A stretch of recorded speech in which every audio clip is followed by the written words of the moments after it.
Volám sa Juraj Hubinský, som povolaním architekt a výtvarník. Vyštudoval som Fakultu architektúry v Bratislave a Vysokú školu výtvarných umení takisto v Bratislave u profesora Daniela Fischera. Som Ema Čabová, som kurátorka, teoretička umenia, projektová manažérka a keď treba, tak aj art direktorka.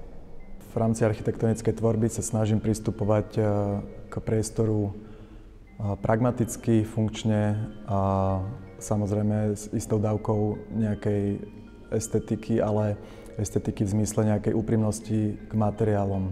Vo voľnej tvorbe mi ide okrem vizuality aj o nejakú haptickú stránku toho diela a o fascináciu materiálmi a štruktúrami a jednotlivými prvkami architektonickými, ktoré sa nachádzajú častokrát vnútri múrov. Táto výstava teda je vlastne nejakou prezentáciou jednej z Jurajových polôch.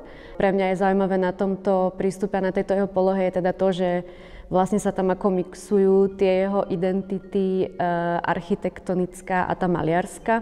Malby vznikajú v podstate akoby otláčaním alebo prenášaním štruktúry a textúry materiálu na plátno prostredníctvom aerosolu a airbrushu. Čiže je to neštecová maľba, väčšina obrazov a plátien vzniká v horizontálnej polohe, tak aby sa na nich ten rozprsknutý aerosol a rozprsknutá farba dobre zachytávala. Myslím si, že akoby z tých všetkých malieb a objektov, ktoré tu v tej výstave vidíme, z toho srší nejaká veľmi úprimná a možno v niečom taká detská, ale tiež ako veľmi v dobrom, fascinovanosť a zaujatosť vlastne tým médiom. Nachádzajú sa na výstave takisto aj rôzne prvky a skulptúry, ktoré vznikli fascináciou a navštevovaním stavenísk, alebo teda na stavebných a kontrolných dňoch. A som si všímal vzhľad a vizualitu toho staveniska, toho akéhosi bordelu na stavbe. A veľmi ma fascinovali rôzne inštalácie a potrubia a to, ako vyzeral strop a ako vlastne ten proces toho vznikajúceho diela bol zastavený a boli tam rôzne trčiace rúry a potrubia, flexihadice.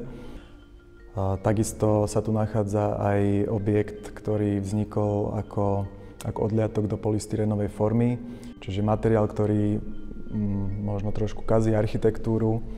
A ja som sa snažil týmto dielom povedať, že ten materiál, z ktorého tá stavba je oveľa hodnotnejší a vizuálny a gestom akéhosi odnímania toho polystyrenu a polystyrenovej formy vzniká vlastne objekt, akýsi stalagmit. Takého môjho pohľadu, že keď spolupracujem s umelcami, tak niekedy taká tá úprimná fascinácia a tá úprimná zvedavosť sa postupom času vytráca tým, ako človek už sa roky a roky norí v tom médiu a vlastne Juraj tým, že má nejak akoby tú polohu rozkročenú medzi tou architektúrou a tou maľbou, tak sa mu vlastne darí zachovávať si takú tú čistú v úvodzovkách aj v neúvodzovkách zvedavosť.